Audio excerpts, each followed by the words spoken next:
Hello, everyone, and welcome to part 2 of this webinar being hosted by the Licensing Agency to look at how creators and publishers can thrive and soar above COVID-19 and the various experiences that the creatives and the creative industries has been experiencing since March this year.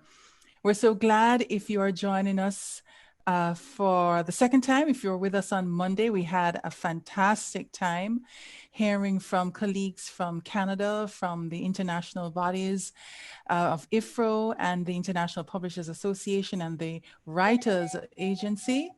And if this is your first time, welcome to this webinar. We know we'll have another wonderful session today.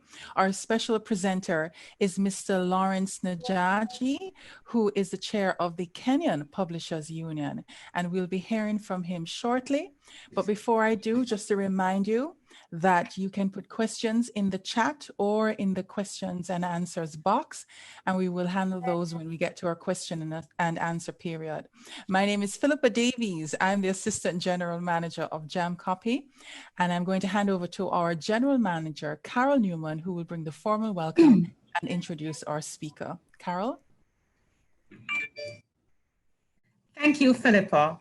And a very pleasant good afternoon to all the persons who are joining us from all around the Caribbean, from South America. Thank you so much for joining us. And a very, very special welcome to our guest presenter this afternoon, joining us all the way for us here in the Caribbean. We call it the motherland. Joining us all the way from Kenya. We're very happy to have Lawrence joining us this afternoon for this conversation.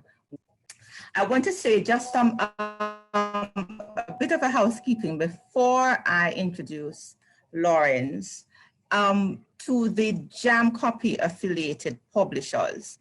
Just a reminder, you would have gotten an email a few days ago reminding you to update your works data, to update your repertoire in the JAMCOPY rights management database. If you haven't yet submitted to us your works, please do so as soon as possible. I did send you a template and ask you to use it so that you can send us back the information using that Excel template. We are reviewing, updating, and expanding the capabilities of our rights management system. And so we need your help in ensuring that the data in the system is current. And you, I'm sure, want to ensure that JAMCOPY has all of your works accounted for. So now that is out of the way, I will now formally introduce Lawrence. Lawrence is a longtime lobbyist for Indigenous publishing, something that is dear to the hearts of many of our local publishers here in Jamaica and indeed the wider Caribbean. Lawrence is chair of the Kenya Publishers Association and an executive of the International Publishers Association. And he's also managing director at Mountaintop Publishers. His work has contributed to the growth of the Nairobi International Book Fair, now a self-sustaining event in Eastern Central Africa. He sits on educational boards in government and private sector programs and is leading the formation of the Publishers Association of East Africa, which is designed to coordinate the various national associations of the region for a united front on book publishing issues. Lawrence is the treasurer of the Africa Publishers Network, director of the Kenya Reproduction Rights Organizations, our sister agency, CopyKen, and with whom JAMCOPY has a bilateral. So JAMCOPY represents the publishers and creators of Kenya here in Jamaica, and likewise CopyKen represents the rights of our local publishers and authors. And also COROSA, by extension, also will represent the those rights holders with the cross-border licensing arrangements that COROSA will enter into. And finally, Lawrence also directs the National Book Development Council of Kenya. a man with many hats and who is no stranger to publishing, in particular textbook publishing, which is kind of the heart and soul of publishing for a lot of publishers here in Jamaica. We thank you for agreeing to join us. We thank you for being here, and we look forward to you sharing with us and telling us how things are going in your neck of the woods and how you can help us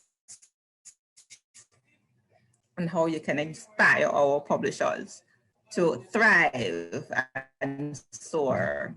Thanks, Lawrence. Thank you very much, Carol. Good evening. It is evening in Nairobi, actually towards late night. Looks like Philippa's excellent. Looks like Philippa has frozen. Oh no, she's back. I see her moving. Okay. So back over to you, Philippa.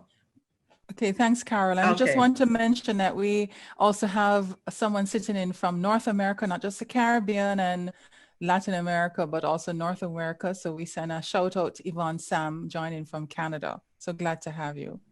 So we're going to turn over to Mr. Najagi, who is going to talk about what the experience has been for the Kenyan publishing industry with COVID and also perhaps East Africa, and he's able to speak to the continent, but really how, in his perspective, publishers can mitigate the effects of the pandemic and what sort of success strategies he can share with us. So Mr. Najagi, over to you. Thank you. Thank you very much, Philippa and Carol. Thank you. Good evening, all. It's exciting to join you today from a rather hot Nairobi evening. Thank you also for the kind of work you are doing. I think it's admirable that we are able to talk together and try and find solutions and share experiences so that we are able to probably plan our way forward. You have asked very hard questions on how we are managing in this COVID era. Obviously, just like everyone else, just like Jamaica, like North America, like the USA itself, and the rest of the world, we are quite affected. And in Africa, we rank among the top 10 in terms of COVID infections. So it did very much affect our way of life, not just in publishing, but really in our total way of doing things. Obviously, in Kenya, the first industry to be hit was publishing, because as early as March, the government closed schools. Once schools close, publishers have no business in Kenya. 90% of our publishing is textbook publishing. 80% of the market is government-driven market. So once the government declared that schools will not be in session, that automatically sent publishers and a lot of publishing houses home. As an association, we quickly asked ourselves, what can we do to kind of mitigate what is happening? And we took a bit of time because we thought, wrongly so, that this pandemic was only passing, that it would take a week and it would be gone. A week came, it never went. We thought probably there will be a vaccine sooner than later. Of course, we have our very good government-driven researchers here. They tried to get a vaccine. We all know that Americans tried to get a vaccine, or are still trying to get a vaccine.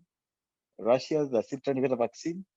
So it did not work out the way we thought, that it will go quickly, that as a human race, we'll be able to overcome it faster than we thought. So unfortunately, we had to now start thinking, how do we cope with it? And that is a big question, because nobody really in the world today can say confidently that they have a way of coping with COVID.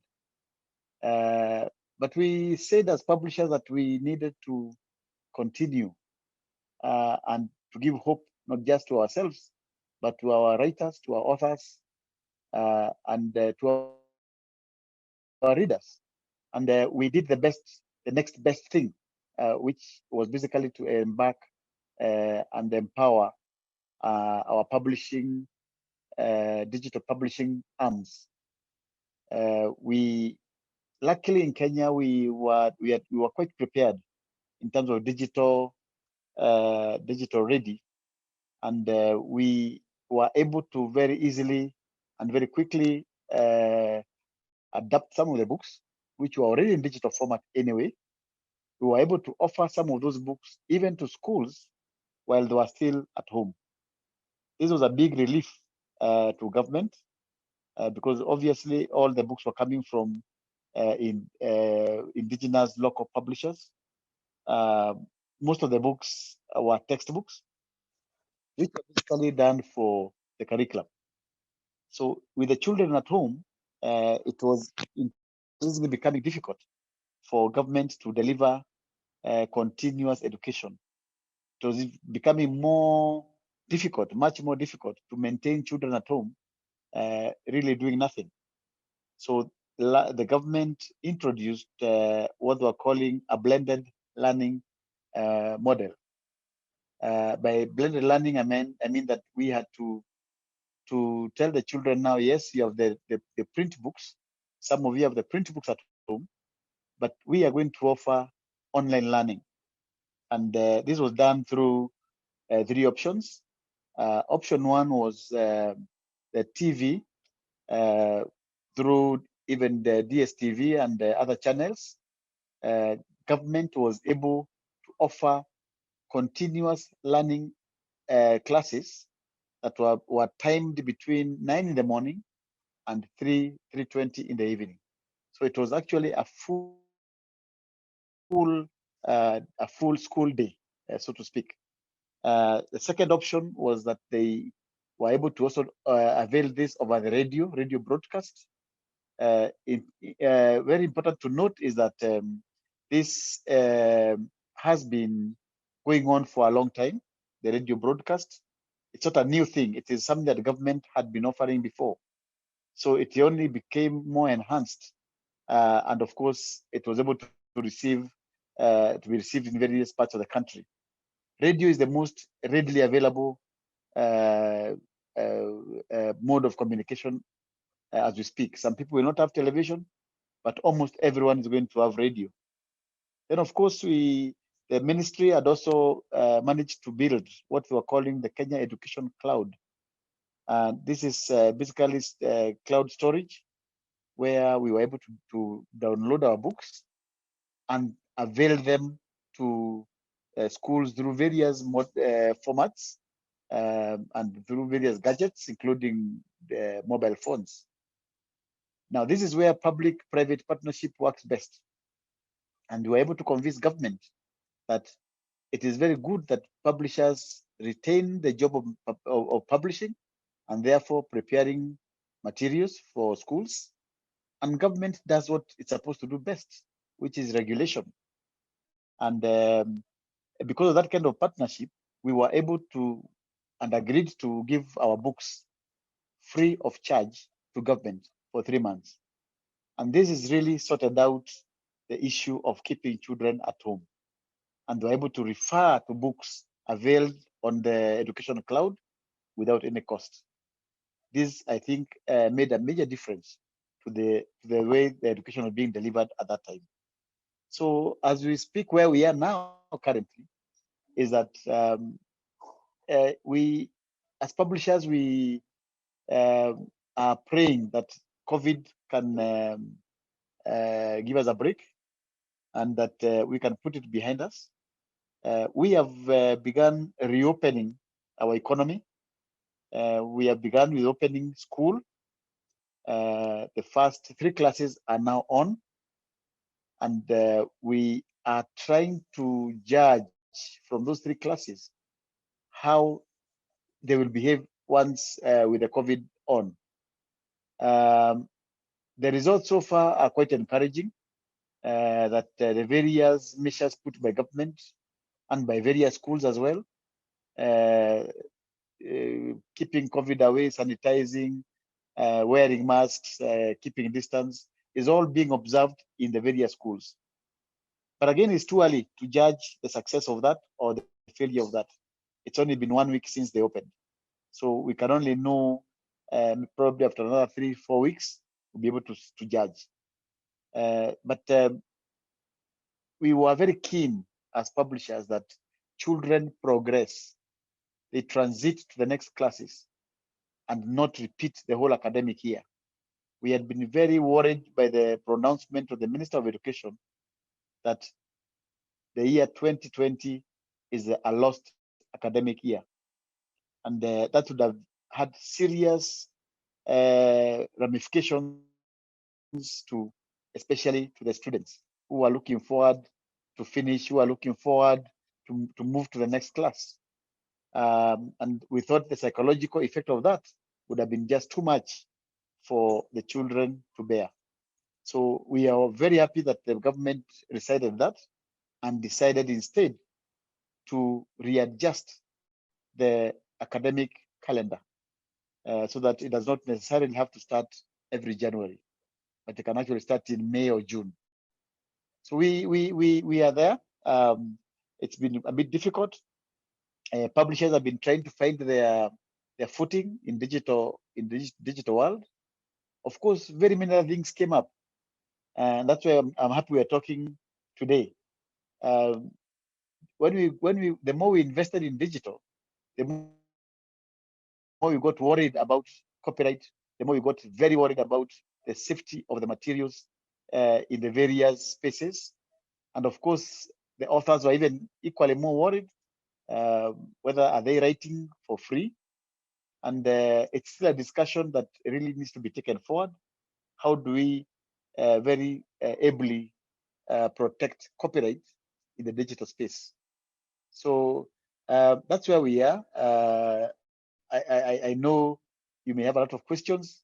In total, we have about 115 publishers in Kenya, contributing about 99% of all the publishing that is done in Kenya, and especially in schools, and about 70% of all the publishing that is done in the greater East African, in the greater part of East Africa, comes from Kenya. That is Kenya, Uganda, Tanzania, Rwanda, Zambia, Malawi, Burundi, South Sudan, and the Zanzibar. So in short, despite us being the, so to speak, the powerhouse in publishing in the region, we were very hard hit by COVID. And we asked ourselves, in future, because COVID is already here with us, but in future, what else can we do to mitigate when calamities like these hit? What other avenues can publishers use to disseminate information? And this is where we are as we speak. So with that long analogy, Philippa and Carol, thank you very much. I'll be ready for any further questions or clarifications. Thank you very much, Lawrence, for sharing the experiences and how the publishing industry is recouping or trying to regain ground after the sudden unexpected impact of COVID. And it sounds similar in the Jamaican market, where our government also undertook the blended learning environment using the traditional electronic media, whether it's radio or television, along with those that are able to access the digital space. And I must say that highest commendation to the publishers that they put as a priority, mitigating the destabilization to the children and ensuring that they continued with their education, and that 2020 is indeed not a lost year. So my highest thanks to you and commendation for offering that generous 3 months of free access on the cloud to the government to ensure that the children could have access to their textbooks. Could I ask, though, what has been experienced in the other East African countries? I'm guessing that the 3 months offered on the cloud was only in Kenya. What have the other countries done? You mentioned Tanzania and Burundi. What has their experience been? Thanks again, Philippa. Yes, the other East African countries, each country has been running their own programs, depending on the effects of COVID in that country. I don't know whether you've been seeing the reports about Tanzania. Tanzania declared that they have no COVID, so life there continued as is. I would not be too sure about that kind of a statement, whether it's correct, really correct. But they have been living like there's no problem. So they have been continuing with their normal activities as usual. But of course, in terms of publishing, Tanzania is a small market. In terms of looking at the general market, the general region, when you go to Uganda, Uganda has basically been like Kenya. They closed schools. Still, they have not opened the schools as we speak. The publishers there are also still quite affected. Again, they did not offer any content to government. I highly suspect that they were not, so to speak, digitally ready for this kind of thing. And most of them were still 50-50 how to go about it. Some of the books were available on some platforms, not coordinated though, like World Reader platforms. Some were on Amazon. So yes, there was some effort, but not a coordinated effort. Countries like South Sudan were already grappling with the physical book and the infrastructure, especially the internet infrastructure in South Sudan is simply not there. So they are not able to move any further beyond the textbook. Other countries like Rwanda was had initially begun a digital laptop for every child some time back. So I would say they were generally ready, but they were not. They did not have enough training or materials to be able to see that through. What had been loaded on the gadgets in Rwanda had quickly become obsolete because again it had been done a long time back and without the input, I think, of publishers. So it cannot really stand the test of time as we speak now, because they even did revise their curriculum, and this curriculum needed to be in the devices. So every country was reacting a bit differently depending on their situation. Yeah. Okay, thank you so much. I have a question from Feline Caetano, who is in Belize. She's asking whether the free 3-month period has passed, and if so, has the government started to pay, and willingly so? Yes, that's a very interesting question. 3 months passed, yes, and we got back to government, and we told them, hey, look, 3 months are over now. Can we have a discussion? Unfortunately, as we speak, a lot of finances of the government was diverted towards fighting COVID, towards reopening schools. So reopening schools in Kenya, they had to do a lot of things, including installing water where there was no water for hand washing, increasing the number of desks, for example, in a class. So they had a lot of, so many things were fighting for the same money. And I suspect that digital content was the least of their worries. So they actually requested that we extend another 3 months. And as publishers, we sat down and said, okay, what choices do we have? If we don't extend, it will be off and the children will suffer. If we extend, we are showing goodwill, and we do hope that the government will come in and say, okay, we've been good at this. Can we now find a business angle from this? So yes, we we have extended another 3 months. But even in those 3 months, we agreed that we're going to look at a model that is going to be sustainable in the future, because we cannot continue giving free content. Otherwise, then there'll be nobody to develop that content.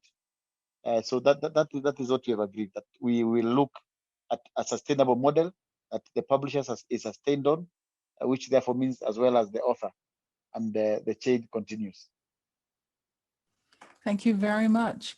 Are you able to say what sort of factors helped those publishers that were able to transition or are transitioning to the digital space, or what are the factors hindering those that are not in the digital space? Yeah, thank you. Yeah, the major factor that was contributing towards those that were able to contribute digitally and that were ready, basically was that most of those already had some form of digital preparedness. Some had already installed, or rather had already begun departments to handle digital or e-learning. Others already had developed products specifically for e-learning. At Mountaintop, for example, I think we were among the very first companies that had invested in digital content back in 2007. We began doing books, small interactive books for children, for early learning, early childhood education, and it was not because we were expecting COVID. It is because we were thinking that in the future, that's where we are all headed. And we were quite right. By the time COVID came, we were digitally ready. We are almost all our books digital and in various platforms. So those that were ready is because they are prepared in advance, hoping, looking at the future, and planning to go digital in a big way. Again, Kenya, just to share, is quite a digital country, so to speak. Around 98% of all Kenyans have access to one form of digital device or the other, and we've been able to quickly get into those kind of spaces, from advertisement to textbooks. So in terms of digital preparedness, Kenya has been quite ready as a country. When we launched something like the M-Pesa, which is a digital payment for a platform, where we are all able to do e-commerce on it, it makes it now very easy for me to offer my books digitally, because then the payment option is available to everybody, almost 90% of Kenyans, which makes it very easy then to interact and trade. So it's those that were ready. There are those that were not ready. And mostly the ones which were not ready were the traditional publishers, who did not believe that the print needed to live side by side with the digital, or who did not see the business sense in the digital investment. So there are those that were caught flat-footed, that they had no preparedness at all. They had no digital experience or digital space, and they simply went home, and there was no choice but to for them to wait out until when they're able to sell the print books. So those were the two scenarios. The ones that were ready were ready. The ones that were not ready were simply not ready. And I did see some trying to quickly try and get ready, do some things that were calling digital, but were really PDFs. They were not interactive. They were just EPUBs that were just being offered. And this did not gel well with the market. So it really was recognizing that the digital is the place of the future, and thereby thinking ahead and being prepared to thrive in that kind of environment. So we have a question from Maria Harbijan, who's asking, how do we really protect our digital publications to safeguard our work? What have those publishers who thought ahead and were able to quickly transition, what have they done to protect their work in the digital space? Yeah, thank you very much. That was one of our biggest challenges at the beginning, because it was new to everyone. And we were asking ourselves, okay, so I'm trusting this person with all my content, which I've worked on for the last 2 years. How sure am I that that content is not going to find itself in the shelves without my authority?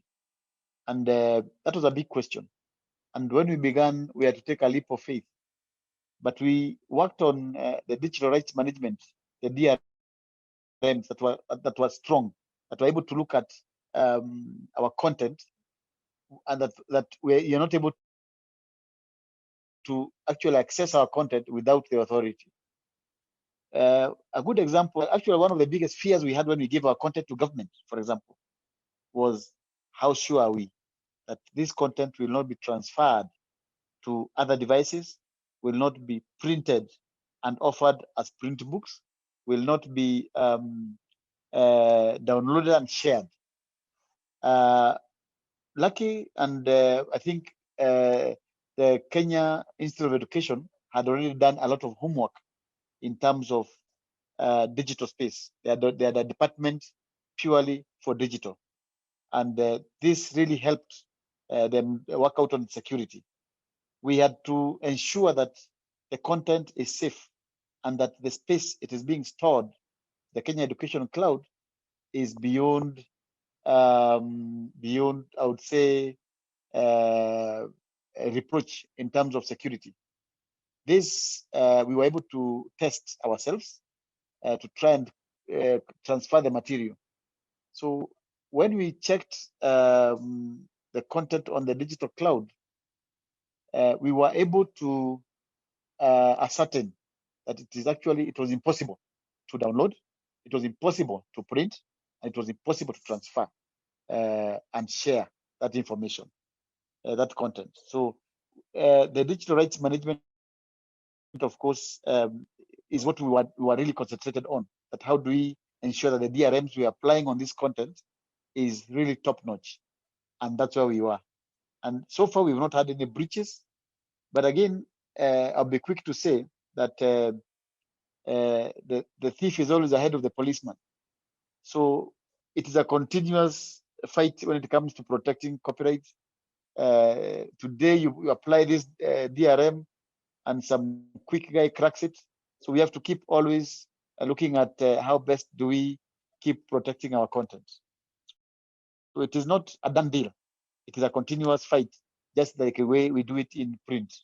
We have to always keep on our toes.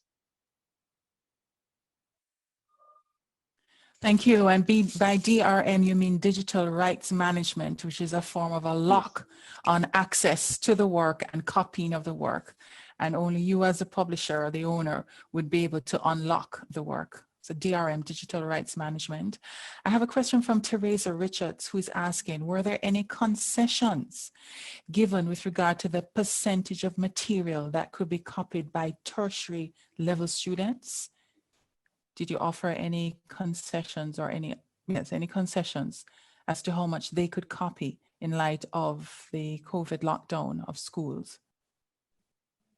Yeah, that's an interesting question, because a lot of copying we are aware has been going on or does go on, and that's where CopyCan comes in quite strongly, because it's impossible for every publisher to try and fight the space for themselves. When CopyCan was extremely active, we had agreed with government that any photocopy shop has to be licensed, and that money is collected into a pool, and that money is shared between publishers, authors, illustrators, and there was one more person, I can't remember who that is. And it worked quite well. unfortunately, we were not able to completely license all the small Photoshops that are all over the country. And a lot of photocopying was still going on. But obviously, the main culprits when it comes to photocopying is obviously the universities. And for publishers, we don't have a lot in Kenya, at least. We don't have a lot of books published for tertiary. We have mostly for secondary and primary schools, but a lot of other books from publishers from outside the country come in, and they come in through the routes of the various publishers, therefore making them the official owners of the copyright here in Kenya.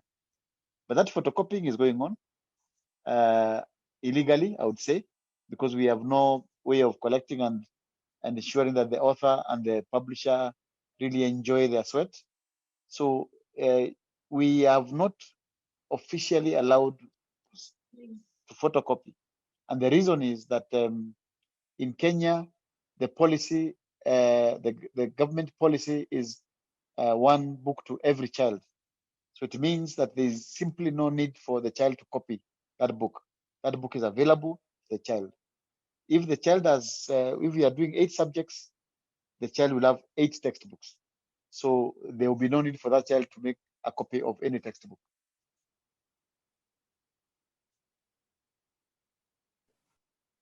Then I can understand why 90% of the publishing market is textbooks then, if every child is to be guaranteed their own copy of the work. Yes. I have a question from Grace Pinnock. She says, in light of the association that JAMCOPY has with the Kenyan or equivalents in Kenya and the decision to publish to the digital space in Kenya, is Kenya open to works from other countries at this time? Oh, certainly.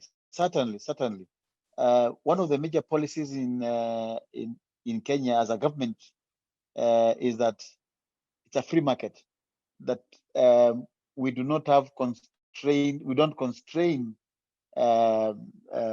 any form of business. So publishing being one of them, anybody can actually come into Kenya and register a company or work with an existing company and publish. Obviously, the most logical thing would be to work with an existing company here who understands the geographical, the curriculum, the content, the market. That would be the best approach. But of course, yes, it is open. We do not have limitations. The only limitation is on school textbooks, which is that the textbooks must be approved by the Curriculum Institute. Otherwise, there's no other restriction elsewhere. Okay. I have a question from Alison Peart, and I'll ask you and also the other publishers who are on this Zoom meeting, to what extent has the pandemic affected readership in various parts of the world, not just in East Africa, but other parts of the continent, in light of the stay-at-home orders? On Tuesday, when we had our session on Tuesday, we heard from Hugo Setzer from the International Publisher Association and also from John Deegan with the Writers Union in Canada. Stay-at-home would mean more reading, and persons would now have an opportunity to get into those books that they had put aside for such a long while. What has been the experience, as far as you know, in Kenya and East Africa, and what would be the implications for the security and sustainability of the publishing industry and beyond textbooks, which is your particular forte? Very, very interesting question, because when the stay-home order came and the curfew was instituted, we also thought the same, that it means more reading. It means more children are going to work more with activity books at home. And so we thought that a lot of storybooks would be sold. Unfortunately, that was not the case. The stay home sounded like stay home and watch television.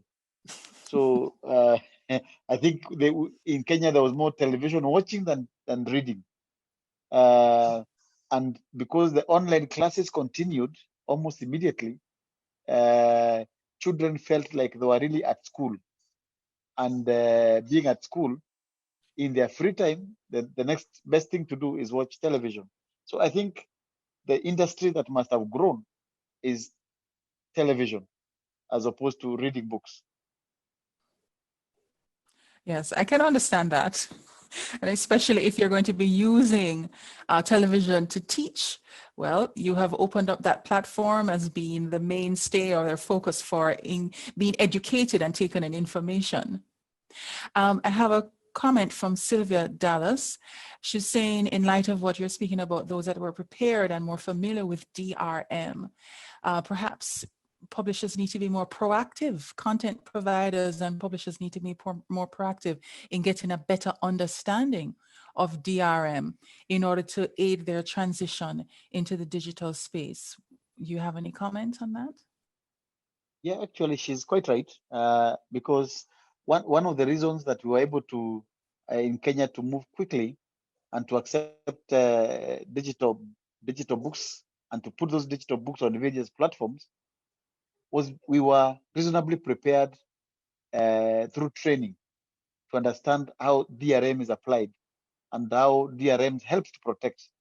So we had quite a number of workshops for about 3 years, done by various players. And we went out to search for information as publishers.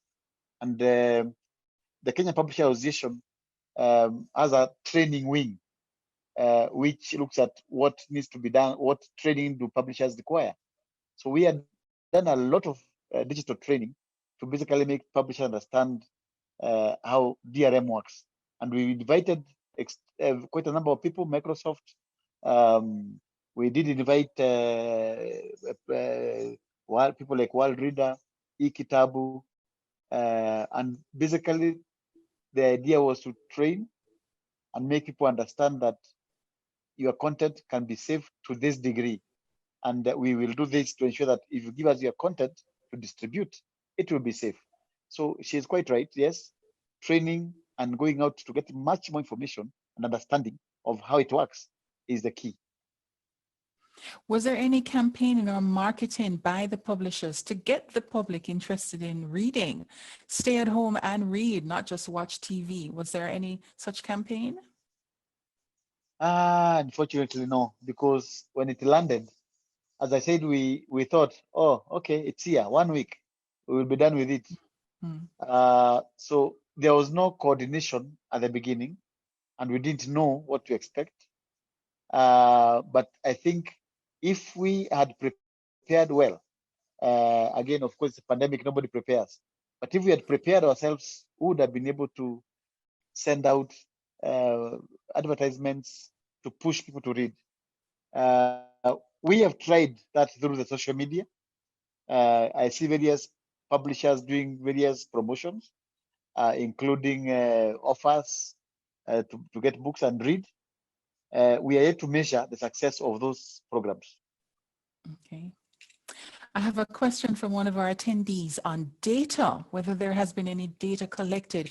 Has the Kenyan Ministry of Education been able to collect or provide any analytics on the usage of e-textbooks or the experience of students and teachers using the e-textbooks? Yes, in fact, the beauty about when I was talking about public and private partnership is that the Kenya Education Cloud, where the books are all housed, publishers have their logins, and we're able to tell how many of your books have been read. It gives you reports, and you're able to access the report yourself without necessarily waiting for the government to give you the data. So yes, each publisher gets their own report, and you're able to tell that so this week 100 books have been read. They were read for this number of minutes. These were the kind of pages that were read. It's quite an elaborate thing, and we're able to judge that the books are being read. For example, for Mountaintop, for example, a subject like agriculture, I could tell that the hits were quite many, and the pages that were being read, you can actually check and see what pages were being read a lot, and why that topic was being read more than the other topics. So it's a really fully integrated approach to the whole thing. We're able to know from our end. Yeah. Great, great. A question from Edward Knight asking about the sustainable model which your association plans to propose to the government. Could you say a little bit more? Perhaps we can consider in Jamaica whether that might be useful for us here. Yeah, that has been a big challenge, because we even before COVID came, we the Kenyan government was implementing what they're calling DLP, digital learning platform program, and we asked them, how then do we avail the content to you? Because initially the government wanted to avail their own content, and of course we told them that our work is to make the content, your work is to regulate and provide leadership. So do not make the content. That's our job. We are best placed to make content. But then they asked us, then how do you avail your content to us? And initially, that was around the 2010. We wanted to sell our books the same way we are selling the print book, the same costs. And of course, government said, no, that is too much. Can we work out a business model that can work for both of us? And we looked at two types of models. One was the subscription model, and the second one was a limited time offer. For example, that the books will be available at the cloud for 1 year. And for 1 year, the government will pay us so much for that book. Once the year ends, the book simply disappears from the cloud, and the government reorders for the same book again, and the publisher is paid so much lump sum kind of money.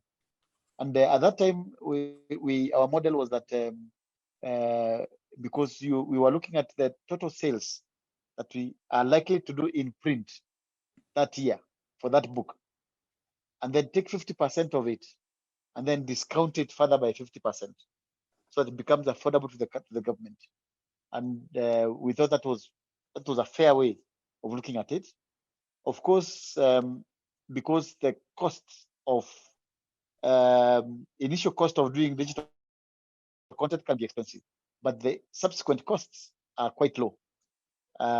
We thought that kind of model would be sustainable, where the government just makes the order at the beginning of the year, we supply the content is used the whole year, and the next year the content just disappears. And the government makes a decision: do you want to buy that content again, or do you want more improved content? So that is where we were with government. And that's even now, that's how we shall go. That's the easiest way to work with government, where we have just a one-time off payment. Okay, thank you. And I think this would be our last question. What, from your perspective, are the pros and cons of diversification and specialization, especially now? Any pros and cons on diversifying and specializing? Yeah, you're talking about specializing in books? Or? In books, yes. Yeah, I think when I'll give my own live example. When I began Untitled Publishers, it was basically doing early childhood education, and it was basically doing it in print format. As time went on, I realized that it is important to diversify and to think differently, to work with the times. So I think diversification will basically be guided by the market. How do we want to move with the time? How can I plan ahead of the time? How can I change, or rather, how can I improve my products to be able to reflect and react more to the market? So I think to diversify, you must be guided by the market. Most importantly, must be guided by your instinct, looking at the future. So I think it is critical that as publishers, we must think and diversify even further. For example, in the times of COVID, I think we need to play a bigger role as publishers and offer more.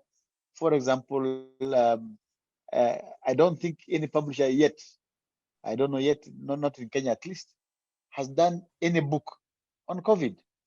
Because to diversify, one of the things that you must be able to read them, must try to move the speed of the times. Otherwise, there's no need of removing a book about COVID 10 years from now. It will not relate. So I think as publishers, we also have to move with speed and be able to move with the times and be able to do things that are talking to the masses at now. So if I was writing a book now, I would write a book on COVID, and a creative book, not just an information book. So I think we need to think differently in terms of offering our products, in terms of marketing our products, in terms of even making those products. If it's digital products, for example, I'm always of the view that we have done very little as publishers to occupy that space. If you look at the various devices and you quantify the percentage publishers are taking in those devices, it is minimal, very minimal indeed. And probably it's because of our approach to the digital content. Maybe it's time that we thought of offering that digital content free of charge, completely free of charge. If you offer it free of charge and it is available on various platforms, including mobile phones, how then do we make money out of it to sustain the industry? And those are the discussions I think we should be talking about and seeing how best we can then pull resources together, put content out there, and find ways of making profits out of the product being in the various platforms. For example, I'm looking at the mobile phone, for example. We have a lot of viewership and a lot of ownership in terms of mobile connectivity, even in Kenya. It's almost 100%. Those phones have become the gadgets of everything and for everyone. And we need to occupy reasonable space and make people read there. But the minute we concentrate, or rather we narrow our thinking to just offering content that is only for sale, then we're in trouble, because people will be logging in, they click, they see, enter your credit card, and they click out. But what if we actually put that content and allow them free? Instead, look at the other models you can sustain that business with, from advertisements to to subscriptions, to all that. So I like the idea of diversity. We must think different, and we must think different even in digital.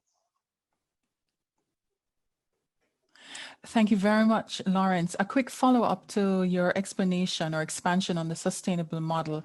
So Sonia Bennett is asking if the model allows access without download or downloadable access. Yes, our what we have allowed so far is access without download. Because the minute you allow download, then you're allowing transfer, you're allowing printing. So it is, that content is only available on that device only. So it means for you to share it, you can only share the device, but you cannot transfer it or download it, right. Because the minute you download, you can copy, and the minute you copy, then DRM is done, it's finished. So the way we see that it should be only viewed on the device, and you cannot transfer it. Okay, thank you. Well, Mr. Nejagi, we have been the beneficiaries of your wide experience in the traditional and the digital publishing space. And I think what you're sharing with us today is really testament of having had a vision, having had good planning, early preparation, that now you're able to enjoy the fruit of being able to ride the tide with COVID. And we certainly wish you well and your colleagues in thriving and soaring above COVID. And as you said, there may have been a crisis, but there are certainly many opportunities that with right thinking and creativity and innovation, there are opportunities that can be seized and capitalized on for the sustainability of your publishing industry. So thank you again so much for being available and sharing with us today. And perhaps the colleagues on the meeting might want to make contact to reach out to you to benefit also from your experience in the digital space. And we want to thank you also, all of our attendees, for coming today. And we're really glad that you were able to join us today and on Monday. And we will be in touch. And if you would like to make suggestions as to other topics that we could raise and host other webinars, please do send that information to us at JAMCOPY. But thank you once again, Mr. Nejagi, and to our publishers and creator affiliates. Do have a great rest of the afternoon, and we'll see you again, whether in person or online. Thank you again, Mr. Nejagi. Have a good evening. Thank you very much, and good evening, everyone. Okay, thank you. Bye-bye. Bye-bye now.